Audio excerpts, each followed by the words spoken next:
கடையை மூடிட்டா மட்டும் பத்தாது, மது ஒழிப்புன்றது மிக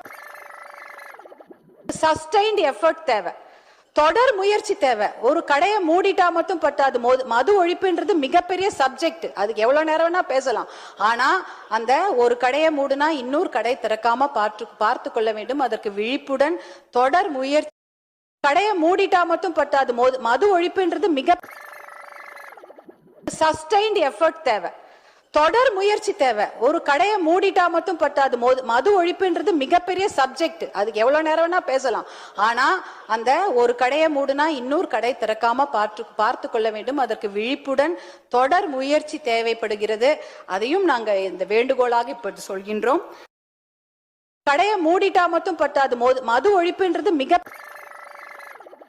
சஸ்டைன்ட் எஃபர்ட் தேவை, தொடர் முயற்சி தேவை. ஒரு கடையை மூடிட்டா மட்டும் பத்தாது, மது ஒழிப்புன்றது மிகப்பெரிய சப்ஜெக்ட். அதுக்கு எவ்வளவு நேரம் வேணா பேசலாம்.